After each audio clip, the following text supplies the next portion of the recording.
महाभारत प्राचीन काल का सबसे बड़ा युद्ध माना जाता है। इस युद्ध में अनेक शक्तिशाली योद्धाओं ने भी भाग लिया।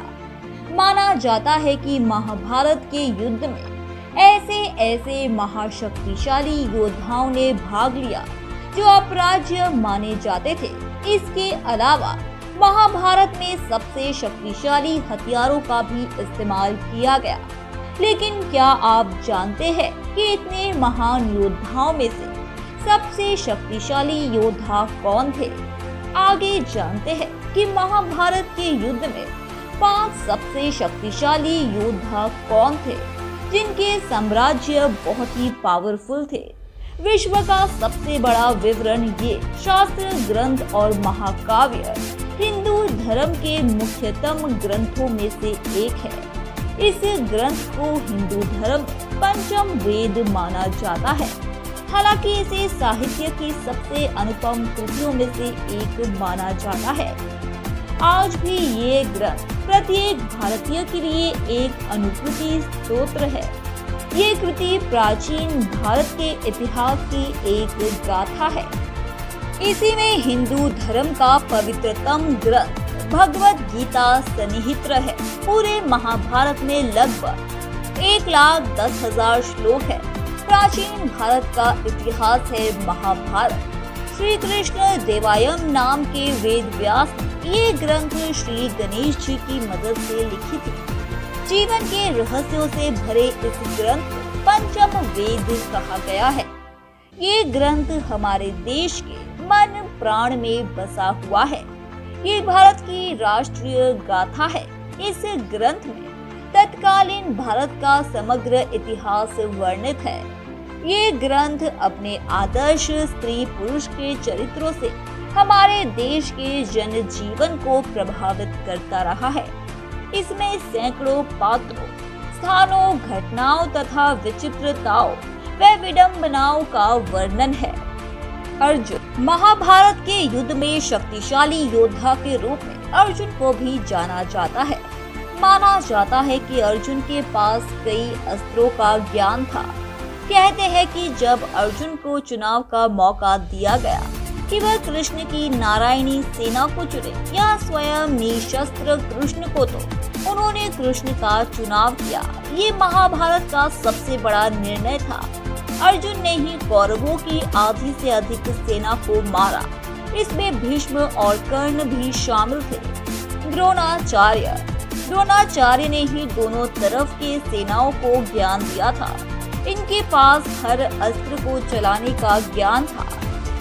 इसमें नारायण अस्त्र, पाशुपतास्त्र और ब्रह्मास्त्र भी शामिल है। वैसे तो युद्ध में द्रोणाचार्य को कभी सीधे पराजित नहीं किया जा सकता था। तब श्री कृष्ण ने भीम से कहकर एक अश्वत्थामा नामक हाथी को मरवा दिया और हर तरफ खबर फैला दी कि अश्वत्थामा मारा गया। ये सुनकर द्रोणाचार्य ने हथियार डाल दिए और तब प्रद्युम्न ने छल से द्रोणाचार्य का वध कर दिया। दानवीर कर्ण को उनके कवच और कुंडल के साथ कभी भी हराया नहीं जा सकता था। कहते हैं कि पहले छल से कर्ण के कवच कुंडल का त्याग करवाया गया। उसके बाद भी युद्ध में कर्ण से जीतना असंभव था। कहते हैं कि जब कर्ण का रथ एक गड्ढे में फंसा, तब छल से अर्जुन ने कर्ण का वध किया।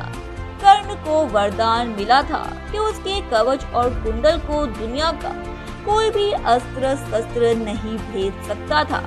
कर्ण ने युद्ध में नकुल, सहदेव, युधिष्ठिर और भीम को भी हराया था, लेकिन उन्हें मारा नहीं, क्योंकि कर्ण ने प्रतिज्ञा की थी कि वह सिर्फ अर्जुन को छोड़कर अपने भाइयों को नहीं मारेगा। भीष्म महाभारत के युद्ध में भीष्म को हराना असंभव था। भीष्म को वरदान मिला था कि उनकी जान उनकी इच्छा के विरुद्ध नहीं ली जा सकती थी। 10 दिनों तक युद्ध में पांडव भी समझ चुके थे कि भीष्म को हराना असंभव है। कहते हैं कि भीष्म ने महर्षि परशुराम को भी हराया था, जो कि विष्णु के अवतार थे। तब शिखंडी को आगे कर अर्जुन ने भीष्म पर सैकड़ों बाण डाले और भीषण तीरों के बिस्तर में फंस गए। तब उनकी अपनी मर्जी से उन्होंने अपने देह त्याग दिए। श्री कृष्ण महाभारत के सबसे शक्तिशाली योद्धा श्री कृष्ण थे। माना जाता है कि कृष्ण भगवान विष्णु के अवतार थे।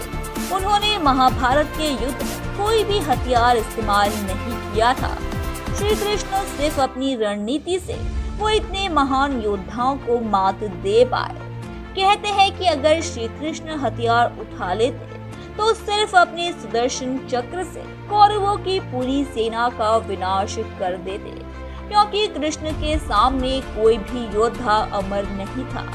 महाभारत में श्री कृष्ण ने अर्जुन को अपना विराट रूप भी दिखाया था।